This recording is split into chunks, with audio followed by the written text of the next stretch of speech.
Good day, everyone. Today we're exploring a critical issue faced by students worldwide, bullying in schools. We'll discuss what bullying really is, its widespread impact, and the consequences both now and in the future.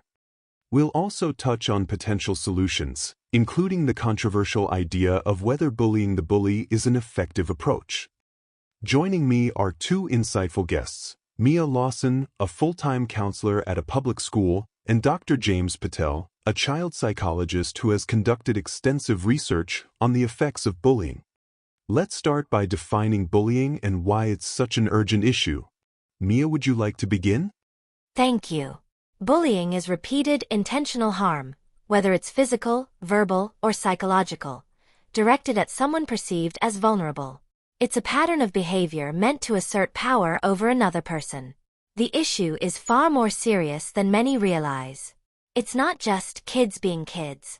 Bullying can lead to long-term psychological trauma, academic decline, and in some cases tragically, self-harm or suicide. Absolutely. The damage bullying causes is deep. What many people don't understand is that it's not limited to overt actions like physical attacks. Social bullying, such as exclusion or spreading rumors, can be just as harmful. Research shows that children who are bullied suffer from anxiety, depression, and lowered self-esteem, not just in their school years but often into adulthood. And that leads to a key question: how widespread is this issue? Is bullying something we find in schools across the globe?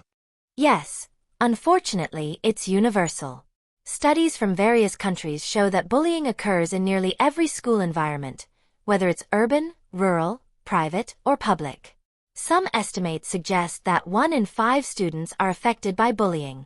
What's more concerning is that, with the rise of social media, bullying no longer stops when students leave the school grounds. Cyberbullying is now a huge problem, making it difficult for children to escape their tormentors even at home. That brings up an important point about its long-term consequences. Dr. James, can you explain what impact bullying can have on a child's future? The future implications are quite serious. Children who are bullied often struggle with forming relationships and trusting others as they mature. They may have lower academic achievement and fewer career opportunities due to the emotional and psychological toll. Additionally, there's evidence to suggest that victims of bullying are more likely to experience mental health issues such as ongoing emotional distress and even substance abuse. And let's not forget the bullies themselves. Often, children who bully others are also dealing with complex issues, like poor home environments or personal insecurities. If not addressed, many bullies continue this behavior into adulthood, engaging in toxic behavior at workplaces or even within their own families. This is where parental involvement becomes essential. When a parent finds out their child is bullying others, it's crucial to address it openly but with care. The child may be acting out due to stress or emotional issues at home. Parents should avoid punitive measures that focus solely on punishment, and instead, work on understanding the root causes behind the bullying. Offering emotional support and seeking professional help can make a real difference. So, bullying doesn't just affect children in school but can have ripple effects throughout their lives. I'm curious, are there any effective methods to stop this cycle?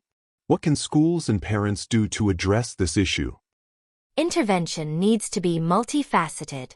Schools should have clear anti-bullying policies in place, but it's not just about punishment. Education plays a critical role, teaching students about empathy, emotional regulation, and conflict resolution. Creating a positive school culture where kindness is encouraged and modeled by staff can go a long way in preventing bullying. Additionally, involving parents is crucial. If parents suspect their child is being bullied, the first step is open communication. Ask questions in a non-confrontational way to allow the child to share their feelings. Reassuring them that they're not alone and that they'll be supported can significantly alleviate the emotional toll of bullying. Yes, and teachers and staff need to encourage open communication. Children should feel safe reporting bullying without the worry of retribution. Programs that promote peer support, such as buddy systems, have shown to be effective in reducing bullying incidents. Early identification of both victims and bullies is key, as catching these behaviors early can prevent long-term consequences. Schools can also provide counseling services for both the bullied and the bullies, helping them understand and work through their issues.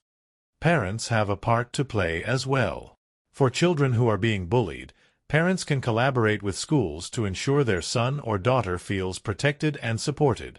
If the bullying continues despite efforts, seeking external professional support, like therapy, can also be helpful. You both bring up great points. Now, let's tackle the controversial topic of bullying the bully. Some believe that fighting back or retaliating could discourage bullies. What are your thoughts on this? Is there any evidence that supports this approach? From a psychological standpoint, bullying the bully is not a constructive solution. Retaliation only perpetuates the cycle of violence.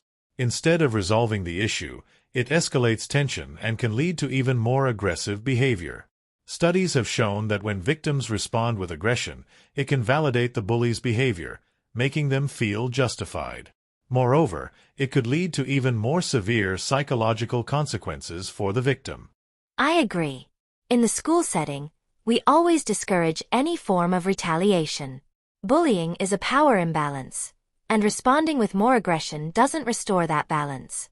What we want is for the victim to feel empowered through other means, such as reporting the bullying or seeking help from peers or staff. It's about creating an environment where they feel supported, not one where they feel they have to fight fire with fire. And parents are a crucial part of the solution. If their son or daughter is being bullied, it's important for them to teach their young one how to stand up for themselves in a way that doesn't involve violence. Building resilience, confidence, and emotional intelligence helps children navigate difficult situations without resorting to aggression. That makes sense. Responding to violence with violence rarely leads to a positive outcome. But I think it's important to acknowledge how tempting it can be for someone who's been repeatedly harassed to want to retaliate. Absolutely, and it's understandable. But it's crucial to channel those emotions into more productive responses. Teaching children problem-solving and emotional resilience can help them deal with conflict in a healthier way, not just in school but throughout life. That's why teaching children early how to handle bullying without becoming bullies themselves is so important. It sets the foundation for how they'll handle conflict later in life. It's clear that bullying is not just a school problem, it's a societal one. Before we wrap up, what do you believe needs to happen next to effectively deal with bullying in schools and beyond? I think we need a more holistic approach, one that involves not just schools but families, communities, and policymakers. Anti-bullying programs must be a priority, and we need to hold schools accountable for their implementation. I'd point out that mental health support should be more accessible in schools. Many children who are bullied or who bully others suffer from underlying issues that need professional help. Providing them with counseling services could be a game changer. And parents, of course, play a vital role. Whether their child is a victim or a bully, their involvement and support can make a significant difference in resolving the issue early on. Thank you both for sharing your thoughtful perspectives. It's clear that bullying is an issue that affects us all, and the solutions require collective effort. We hope today's discussion has provided valuable insights into addressing bullying both within schools and in broader contexts. Thank you for joining us, and remember, kindness and respect can go a long way in creating a better environment for everyone. Until next time.